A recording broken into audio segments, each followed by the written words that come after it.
Pastor Akubiddwa Amasasi, Kikakasidwa, babiri Bafiiridewo mu kabenjedde kabusa ekiro kino. Mu ngeri y'emu waliwo minisita atuyanidde mu palamenti lwakwewakana ba political prisoners nti gavumenti tebalina ebipale bimukankanidde mu palamenti. Mu ngeri y'emu mubadde mukimanyi ntino retired Kano Kizza Besigye ayina omuzannyo gwali mu kuzannya, oba mubadde temukimanyi? Abaffe katutunule mu bigambo bya retired Kano Kizza Besigye ebirabika ng'ebirumba Robert Kyagulanyi Ssentamu. Mubadde mukimanyi nti Besigye ali mu kutalaga bitundu by'eggwanga eby'enjawulo? Byonna leka tubitunuulire tusobole okubeera nga tubimanya. Waliwo ebigambo President Robert Kyagulanyi Ssentamu byasindikidde bannayuganda abali eyo mu diaspora, byonna mbirina olunaku olwaleero. Omukulu Mathias Mpuuga ekimuguddeko olunaku olwaleero mu misinde gya Kabaka's birthday run, deka tutunuulire byonna ebibaddeyo. Oba oliawo byobadde totunuuliza maaso, deka mbikuyisemu osobole okubeera ng'oba oliawo obitegeera bulungi. Muganda wange, ngenda kukubuuzaako nti osiibyeyo otya? Kansuubire nti nno oli bulungi. Atali bulungi nja kusaba Mukama Katonda akusaasire oba oliawo olunaku olw'enkya embeera etereere. Wabula muganda wange, njagala kusaba nga tetunaba kubanga tugenda wala, genda maaso n'okubeera ng'owa video yaffe like, sooka ogiwe ekigalo kigiyamba okubanga etambula okutuuka ku muntu omulala. Information naye agifune. Bw'oba omaze okuba ng'olayikinga eyakatwegattako nga gwe mulundi gwo ogusoose, genda maaso n'okubeera ng'osubscribinga. Bingi ojja kubeera nga obiraba era obitegeera bulungi. Munnayuganda munnanga mpuliriza, sigenda kubeera nga nkulwisa, njagala kubeera ng'oba oliawo nkutwala butereevu mu mawulire ge tulina olunaku olwaleero. Amawulire ge tulina nzikiriza tusookereko mu palamenti. Munnayuganda mpuliriza, ffenna tukimanyi nti minisita w'abaana n'abavubuka Baramu Barugahare oba oliawo yavaayo gye buvuddeko n'amaala amangi, yavaayo ne bbugumo olw'okuba baali bakamuwa omulimu gw'obwa minisita, n'atandika okupiika aba NUP okuleeta lisiti ey'abo abaabuzibwawo oba oliawo abaawambibwa n'abo abali mu makomera. Lisiti yateekawo ekibbuli kingi ng'era amanyi NUP tegenda gimuwa, nemala n'egimuwa. Munnayuganda munnanga mpuliriza, kakati tuyingira lunaku lwakusatu, lwakuna actually, lwakuna. Tulinda Balamu munnange tuyamba abantu nga tebannaba kuteebwa. Kateregga wagamba General Museveni nti kyekirabo kyasobola okuwa Uganda ng'ekya Idi. Idi tugiraba esemberedde nga tebannata muntu. Byonna nga biri awo, ampuliriza, njagala kutegeeza nti waliwo okubagana empawa. Minisita bwe yajja mu palamenti n'ategeeza nti nno tebalina ba political prisoners, gavumenti tebalina era tebamanyiiko. Kino nno kyatanula sipiika. Sipiika okumanya nti nno bino ebintu bya kisiru, bya kidongo, bya kijinga, ne sipiika yalaba nga minisita byayogera tebikwatagana. Njagala tuwulire akatambi kano, then bwe tukavaamu njagala okawulirize ate okategeere bulungi. Bwe tukavaamu tukongerezeeko katono. The Attorney General had already made a commitment, but we want to clarify that the government has no political prisoners. Ugandans are arrested on the basis of suspicion for having committed a crime. And the concern being raised here is that there could be Ugandans whose trials have delayed. And the Attorney General undertook to check with the relevant authorities that in case there are people who are in jail and their trials are delaying, then action will be taken. So I think that one. You see, before you go and make analysis of these prisoners, you cannot know whether they are political, whether they are what. So what we want you to do, what we want you to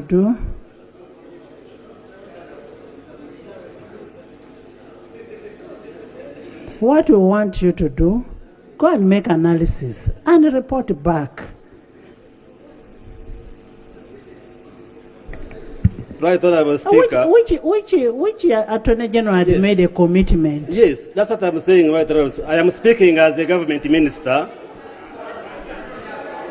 No.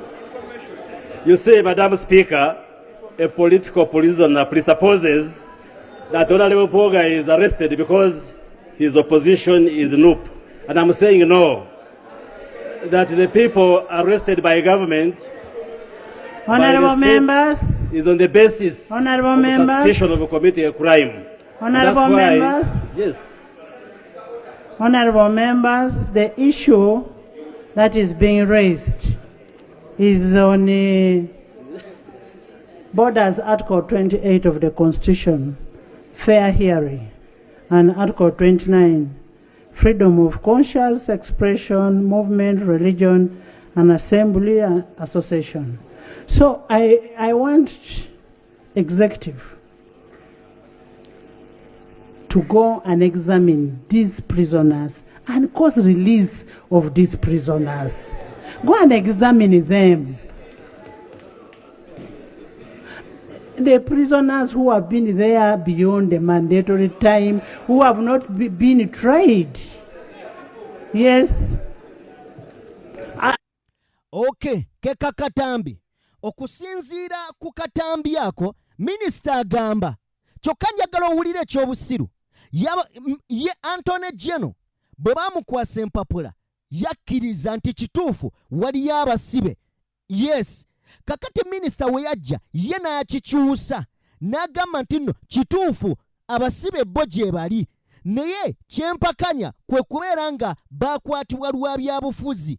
Era ng'agamba nti gavumenti ye NRM yo tesobola kukwata muntu n'emusiba olw'ebyobufuzi. Bonna abali mu makomera baliyo olw'emisango egyo gye bateekeddwa okuvunaanibwa, so si bya bufuzi. Bw'atyo bwe yakibuzaabuza. Attorney General amaze okugamba yes. Kyokka ate gwe n'ovaayo mbu you want to clarify. Ogenda clarifyinga ki when Attorney General ng'amaze okubayira nga ye akkiriza. Minister ogaana otya? Already Attorney General yali waggulu wa muganda wange. Temujja tubuzaabuza ate mujja kwekoonanga oba oliawo mwe mwennyini mwewakanye. Omusajja omukulu wuuyo ayimiridde ku fulo ya parliament ategeeza nti tebayina wadde musibe wa byabufuzi. Can you imagine? Okay, njagala kubeera ng'eyo ensonga ngiwummuza ebbali. Bwe mbanga ngiwummuza ebbali njagala onzikirize butereevu atugende mu maaso n'okuba nga oba oliawo tugendako mu bigambo, oba oliawo tutunuleko mu misinde nga bwe gitambudde. Munnayuganda mpuliriza olunaku olwajjo nazze ne nkukolera akatambi ke nakoledde nga nkulaga era nga nkutegeeza nti empologoma ya Buganda okusinziira ku Mukuumaddamula Katikkiro Charles Peter Mayiga yabadde amaze otutegeeza olunaku olw'ejjo nti empologoma tegenda kubeerawo mu misinde. Era n'atutegeeza nti yagenzeeko Bulaaya oba mitala w'amayanja kwekebejjebwamu, kitegeeza embeera y'obulamu si nnungi. Era ne mbagamba nti nno kino waliwo akabonero, waliwo ensonga lwaki bino bigenda mu maaso. Ensonga gye nasinziddeko nakuleetedde ng'ennaku z'omwezi 31 bwe waaliyo enkuuka e Bulange Emengo. Era ne nkugamba nti nno Kabaka teyajja ku nkuuka, kyokka ng'ennaku z'omwezi 3 twali tumulabyeko, era okujja mu lubiri awo baali bategese enkuuka yagwa na bugwi. Bwe yagwa ate enkeera n'atajja, kitegeeza ki? Kabonero kyako. Naye nenzijjayo ne nkugamba nti olunaku olwajjo Katikkiro amaze tugamba nti Kabaka tagenda kubeerawo. Bw'amala otugamba ebyo nti Kabaka tagenda kubeerawo, olunaku olwaleero n'alinnya yagenze maaso n'okuba ng'asimbula. Bino byonna bitegeeza ki? Kitegeeza oba oliawo waliwo obutakwatagana bulungi nnyo wakati wa Katikkiro n'empologoma ya Buganda, oba oliawo n'abantu abali mu Bwakabaka. Mbadde njagala tuwulire akatambi kano kaddiini luba wasaava. Njagala tuwulirize ku bigambo bye katono nnyo, oba oliawo binaatuwa lwaki Kabaka takyabeera mu activities zigenda mu maaso mu Bwakabaka. Bwe maliriza wano oba oliawo nakyo ngenda kugamba Obwakabaka bwo tebulina buzibu, naye ababulimu baasukka omululu, baasukka okwagala ssente. Ebintu bya Buganda byonna baabifuula bya nsimbi. bonna bakozi ba ssente. Mu kifo ky'okukola obwakabaka kye bugamba bano bammane mmeeka bonna abaliyo. Kasooka tufune ebigambo bya ddiini Lubowa Saavu. Okwogerako waliwo obutemu obugenda okugwawo mu ggwanga. Sitera kukola bwe nti naye leero ngenda kikola. Juzi nabagamba nti mukuumaddamula wa Buganda kati akola nga acting Katikkiro kuba ekisanja kyaggwako dde ekitegeeza nti aba akuuma paka lwe banaleeta anajja. Oweekitiibwa Charles Peter Mayiga amaze emyezi 3 ng'anoonya mukama we okumulaba tamulaba.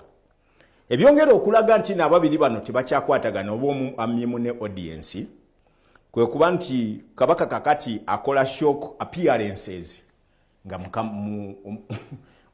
Katikkiro we tamanyi era nga talinawo. As we speak now, tetujja gamba nti teyalabise ku mbaga ya mutabani we. Nabagereka waba yaze on behalf of Kabaka. Kabaka sikyatteeko okuba nti ajja ku mikolo gye bwe gitu yadde nga the entire dignitaries abavudde mu ggwanga bonna abasinga baabayiseera abalabise ku mukolo guno. Naye ekyewuunyisizza nti bino nga biwedde ebyabadde bimufudde bize. Kabaka alina gy'alabiseeko eyo ng'ali mu kulambula amasiro nga Katikkiro akuliramu omulimu gw'okulaba nga yateekawo n'akakiiko ka Buganda Twezimbe ne basonda ssente z'ettoffaali ezimu ne zibbibwa. Sirowooza nti oba balisonyiwa abantu bano wammanga Oweekitiibwa Omukungu Ssemakula owa St. Juliana Kiyimba Freeman sirowooza nti bali musonyiwa kubulankanya kumwabulankanyamu essente z'amasiro ne tutuuka up to now nga mutuga nti ate mukyetaagayo obuwumbi 10 okulaba nga amasiro gaggwa mu bulungi ng'ate juzi mwatugamba gaakamala okuwemmenta obuwumbi 10 ng'abasajja abaazimba amasiro ago tegaatwala na myaka 10 gye mumaze Mukama tali basonyiwa. Naye Ssaabasajja alabiseeko mu masiro bagamulambuzizza bwe baagalamiza bakitaawe ne bajjajjaabe. Katikkiro talabiseeko abadde alina gye yagenze eyo gyali mu bintu ebirala. Sijja gamba kigambo kya kuzunga naye abadde alina gyali eyo gye yatambudde kale mu ngeri emu oba endala. Agenze okudda nga Kabaka ye yagenze n'alaba amasiro. Ekyo nno kiba kyewuunyisa nti bw'abanga mukama we atuuka okugenda ewantu nga tomanyi definitely oba mugobe wajjo naye nga tonnaba kumanya bumanya. Nze mbakuba Oweekitiibwa Charles Peter Mayiga sandirinze kungoba mu ngobe efaanana bubi nandisabye nempumula nenteekayo resignation then Kabaka bw'aba ayagala afunewo gwagira ng'ateekawo like as other people did ng'aboolaba Oweekitiibwa Simwogerere ye yasaba akooye n'addako wabbali. Kigwe gunaaba gusoose okuba nti ddamula bagikwatta omuntu agire nga agikuuma nga bwe balonda Katikkiro omulala. Genda nga bukyali lwaki olinda bakusindiikirize ng'olaba nti ebigenda mu maaso mu nnyumba tebikyakunyumira. Lwaki obirinda? Ennyumba ogiraba etabuse ebigenda mu maaso si byebyo ebifaanagana nga bwe wali obikoze. Tolinda nga kirungi omuntu okuwummulira ku piiki ye n'otalinda kugamba yo lwaki totuviira ye lwaki tokola biba bibi mu ngeri emu oba endala. Katweyongereyo. Oyo ye ddiini Lubowa Saavu. Mpuliriza kino ekigambo ngenda kukyogera nga seekwese kubanga gano ge mazima. Munnayuganda gwe wenna ng'oli Muganda oyagaliza Buganda ebirungi njagala bino obiwulire.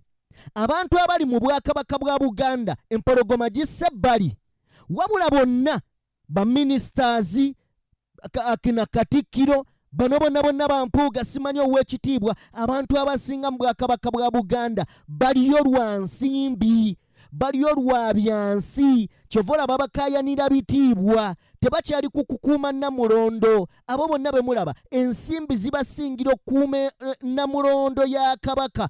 Ensimbi zibasingira ebitiibwa bibasingira okukuuma oboolyawo Obwakabaka okubeera safe okubeera emirembe n'abaana baabwe babusangewo.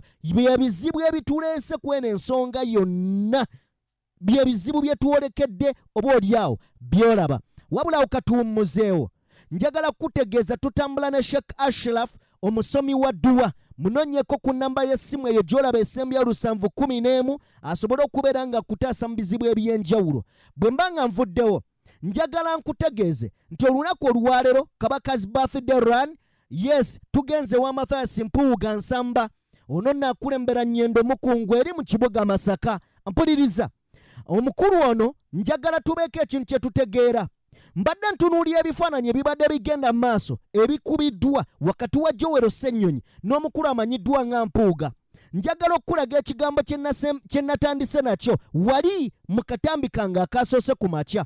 Nakutegeezezza nti lya katono ng'olina emirembe mu dduniya, lya katono ng'olina emirembe mu nsi eno, okusingawo n'ogujubanira ebintu ebingi, ng'ebyo ebingi by'ogujubanira bigenda kukumalako mirembe n'eddembe lye ery'obuntu. Mpuliriza, ekifaananyi ekyo ky'olaba ekiri awo, ekifaananyi ekyo kya Mpuuga, waggulu Mpuuga, wano waliwo omukulu amanyiddwa nga Joel Ssennyonyi.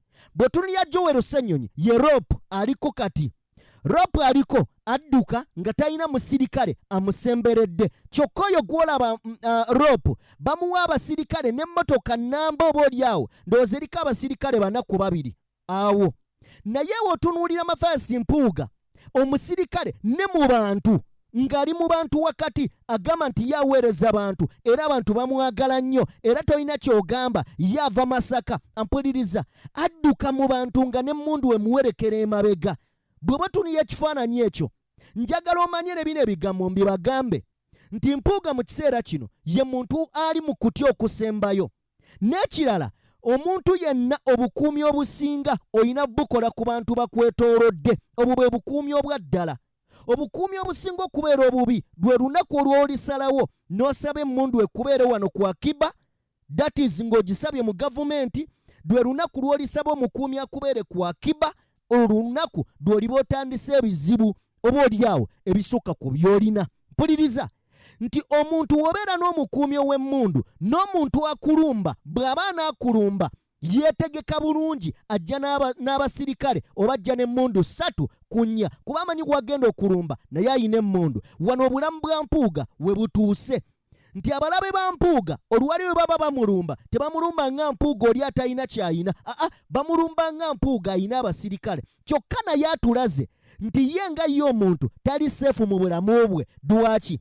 Nti mu bantu abajjudde awo ng'oli ssebo ow'ekitiibwa okuva Emengo, mu bantu ba Kabaka abagenze n'omukwano be mutaaguze, kyekikuddusa n'omusirikale. Mu bungi bw'abantu olina omusirikale abagalidde emmundu, igwe ow'ekitiibwa.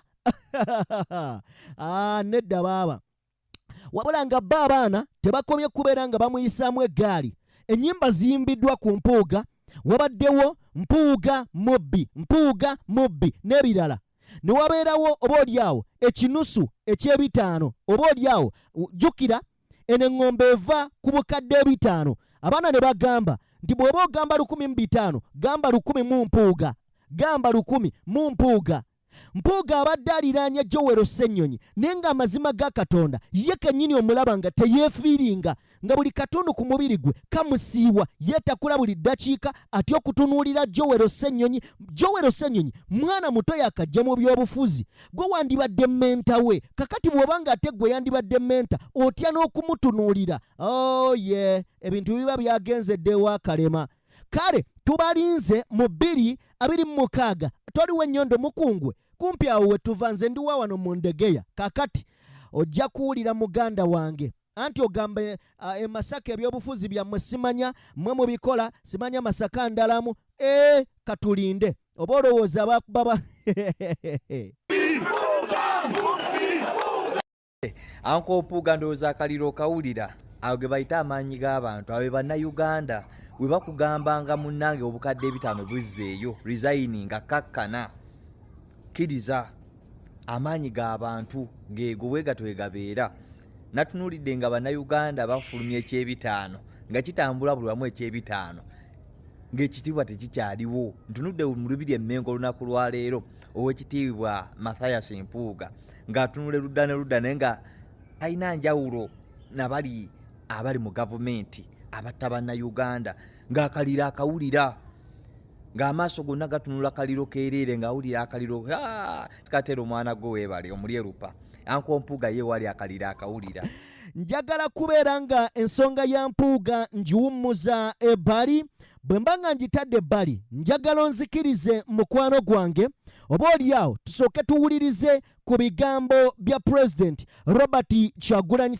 Naye ndowooza tusooke mu katambi ka Dax Kateero bwe tukavaamu Dax Katero leero akoze ebyafaayo, olunaku olwaleero akoze ebyafaayo, wali mu misinde, ndowooza tulabe akatambike bwe tukavaamu abadde ayogera ku Mpuuga oba oliawo ne ku maanyi g'abantu, then twolekere bigambo bya president. Amawulire gakyaliwo mangi genjagala oba oliawo ogoberere era owulirize.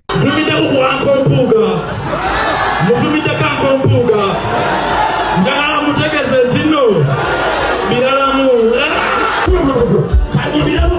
kanyibiremu Ssaabasajja akayimba kano akayimba kaffe baana ba Buganda omutanda ali wamu naffe njagala buli omuteka emikono mu bbanga ate njagala baana b'Obuganda naki bunjerayo emikono ebitekayo.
Oye mwana wa Buganda Kyagulanyi tekayo emikono ebiri akigedde.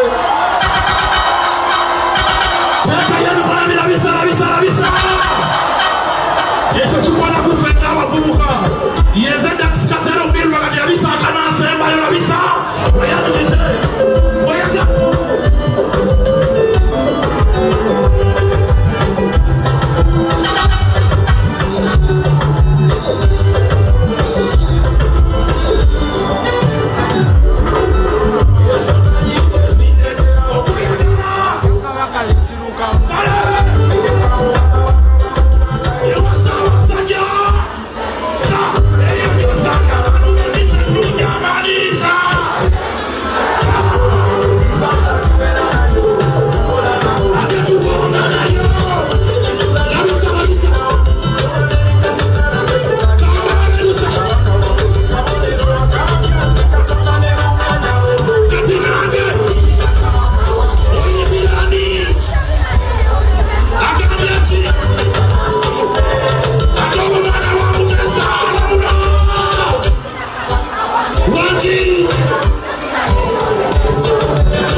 Bwetuba nga tuvuddeko eyo, njagala oba oliawo tutunulireko ku nsonga za retired Kano Kizza Besigye. Njagala ompe ku matu. Mpuliriza, retired Kano Kizza Besigye ali mu kwetooloola ebitundu by'eggwanga ebyenjawulo. Ebitundu by'eggwanga ebyenjawulo gy'ali mu kwetooloola ayina statement gye yakoze. Yagenze maaso n'okuba ng'ategeeza abantu beeyo nga oba oliawo eggwanga bwe lyetaaga omuntu oba oliawo ali siriyasi okwawukana ku bano abasiiba bagenda ebweru w'eggwanga. Wuliriza, ani agenda ebweru w'eggwanga? Besigye bino ebigambo abitegeeza abantu. Oba oliawo tugattireko ebigambo bya Mubaraka Munyagwa. Mubaraka Munyagwa yabadde ku NBS, yaliko ne ku BBS. n'ategeeza ebigambo bye bimu ng'agamba nti Dr. Kizza Besigye ye opposition leader yekka asobola General Museveni. Abasigadde tebalina kye bagamba, abasigadde tewali kye basobola wadde n'akatono. Njagala okwata statement bbiri. Kwata ya mukulu Besigye nti oba oliawo eggwanga lyetaaga omuntu ali serious bwe tuba nga tuli bakuggyako mwami Museveni. So si bano abagenda ebweru w'eggwanga buli kadde. Eyo statement yabadde agamba Kyagulanyi Ssentamu. Mubaraka Munyagwa yajja atugamba nti Uganda Besigye yagwanidde okubeera opposition leader. Wulira kakati gwoddaawo n'ogamba nti Besigye ayagala munnange kuggyako mwami Museveni. Besigye akolagana bulungi nnyo ne Robert Kyagulanyi Ssentamu. Eyo statement eraga bwa Sseruganda. Ate n'ekirala njagala mujjukire gye buvuddeko President Robert Kyagulanyi Ssentamu ayina akatambi ke yalimu mu mmotoka ng'ayina akayimba ka Jose Chameleone kayimba. Akayimba ako bakayita basima ogenze. Yakayimba n'akafiiringa. Naye oba oliawo Bobi Wine tewali kyakola nga tekiyina nsonga lwaki. Era yagenda okussamu akakayimba akabasima ogenze. Oba oliawo yayina message gy'ayisaawo. Kakati nze njigatta kwena ensonga ya Besigye. Oba oliawo waliwo ekitagenda bulungi. Ng'abawagizi musobola okukipinga amaaso gammwe n'okulowooza ku Besigye nene entambula gy'atambula. Oba oliawo ayinza okubeera nga waliwo mission ey'okumaamula Kyagulanyi ku bwa leader of opposition. Kino kibadde nga kirowoozo. Njagala kubeera nga nvaayo eyo. Bwe mba nga nvuddeyo njagala kubeera nga nkutwalako mu katambi ka President Robert Kyagulanyi Ssentamu. Jjukira ali bweru wa ggwanga. Yategeezezza bannayuganda okusinziira eyo nti bannange mulwane tweggyeko omusajja mwetaaga okudda ewaka e Uganda. Oba oliawo nammwe musiga akasente kammwe nga we mukasiga kajja kudda. Njagala tuwulire ebigambo bya President bwe tuvaayo buterevu tugende mu nsonga. Ebigambo si birungi. Waliwo pasita eyakubiddwa amasasi ate ng'abantu babiri bakakasiddwa bo ezaabwe zavuunikiddwa dda. Oba tuliriwo obukoma mu nnyumba yo naye bw'okuluma obeera mwavu nga kabaye. Kubanga bw'okuluma obeera mu ddenge era accident ate bw'okuna accident ko tubaleeteka helicopter kakujjewo. Mwana aponye ono yatuguzengere mu COVID mukaaga mu ggulu. Naye afuna accident n'ontwala mu ddwaliro gyerimu amalwaliro ge boonoonye. So let us make sure tutereeza Uganda yaffe siyamu abaasoma mwekka siyamu abamu diaspora naye manya kyotereza Uganda okitereeza for you and for the poor and for your children and for the unborn. Mwebale nnyo okupuliriza abasebo ne banyabo tutagenda maaso okulwanira eggwanga lyaffe ate tutakuwangula. Katonda abeera ku sayidi y'abanyigirizibwa. Katonda abeera ku sayidi y'amazima. Katonda si kukuusa tabirangako ku sayidi y'abakuusa. Bonna baganda baffe ababonabona mu basabire basaba kubamanyi Allah kati awuliriza. Ate oseeko bwe yagamba nti kati buzira ennaku kati bye tusaba biyitawo direct musabire baganda baffe abali mu makomera naddala abasiraamu. Musabire baganda baffe abawambibwa abatamanyiddwa Bakanada Muhammad n'abalala tebamanyiddwako gye bali. Musabire ne baganda baffe abalala abatali mu Uganda bali e Palestine abakirimbulwa. Tetulina amaanyi ffe ng'abaana b'abantu naye Katonda alina amaanyi n'essala zaffe aziwuliriza era ajazaana okulama. Assalaamu alaikum wa rahmatullahi wa barakatuh. Yammwe nsanyuse nnyo omu ku basheeki abadde akyogerako. Eno struggle si abasiraamu si abakatoliki si abaganda si abateefu si abanyankole y'abannayuganda bonna twagala kutereeza nsi yaffe ffenna tugyeyagaliremu. Oba oli muganda oba oli mukyoli oba oli munyankole ffenna tubonabona kyekimu. Oba oli musiraamu oba oli mukatoliki oba oli muortodokisi ffenna tubonabona kyekimu. Ate nga bwe tunatereeza ensi yaffe ffenna tugenda gyeyomerwa kyekimu. Namwe mujje waka nga sente zemukola muzinvesting ewaka eziba benefiting. So don't leave it to us. Ffenna tukyembracing tukole ekituufu tokola Kyagulanyi. Nze nga ngamba abantu kiyuma nnyo okulengera abantu nga bakuwagira naye temuwagira nze nedda muwagire ekituufu so that newemba nga sinze nkulembedde naye ngaekyo ekituufu wekiri kijja kugobererwa n'abaana bana. Okay, ebyo bye bigambo bya His Excellence Robert Kyagulanyi Ssentamu. Mpuliriza, waliwo akabenjedde kabusa akagudde ekiro ky'olunaku olwaleero era nga kano kagudde wali mu bitundu by'e Koboko ku Arua Road side zeeyo era nga kikakasiddwa abantu babiri bo bafiiriddewo. Abantu babiri bafiiriddewo, emmotoka mwe babadde eweddewo. Mpuliriza, abalala bangi bagenze n'ebisago biyitirivu era baddusiddwa mu malwaliro oboolyawo okufuna obujjanjabi. Era ng'omu ku bakakasiddwa nti naafiiriddewo ye Jamal Abdullah Malik ye afiiriddewo era ng'abadde mukozi mu kitongole ekya Koboko District Local Government. Ampuliriza, agenze mu maaso era ng'asaavinganga abadde asaavinganga ku RFA Center 3 wabadde ku Rudaro Sub-County Koboko.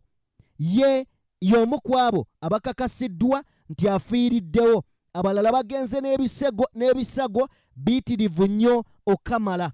Mawulire si malungi, ebisingako kabenje kano nja bikuleetera mu stories zaffe eziddako oba ez'olunaku olw'enkya. Bwe tuba nga tuvuddeko awo, nga bwe tumanyi nti bapasita mu mawanga gaffe gano oba beefudde ekirala. Bapasita bakola ebintu ebitali bya bulijjo. Bapasita bakuumwa b'amagye. Bapasita bakuumwa abantu abatali ba bulijjo. Nga n'ebintu bye bakola oyinza olowooza enjiri baagivaako. Era kwegamba mu njogera ennyangu oyinza kugamba bapasita bano abaliwo tebaliwo ku lwa Katonda. Kyeyoleka mu ngeri gye bakolamu emirimu gyabwe wano e Uganda n'awalala mu mawanga ga Africa. Kakati waliwo pasita eyakubwa amasasi gye buvuddeko awo mu ggwanga ery'e Kenya eyo. Pasita ono yakubwa amasasi era nga kigambibwa nti ono yasangibwa n'emmundu ate abadde yeenyigira mu mize egy'obubbi. Abadde yeenyigira mu mize egy'obubbi. Ono nno ba undercover ba poliisi baamukuba amasasi ne bamuddusa mu ddwaliro gye yafiira oluvannyuma. Amawulire gongedde okubanga gavaayo olunaku olwaleero okusinziira ku mukutu ogwa NTV Kenya. NTV guvudde ne gutegeeza nti pasita ono yakubwa amasasi. Kyazuulibwa nti pasita ono yali yeenyigira mu bikolwa ebikyamu omuli ebikolwa eby'obubbi.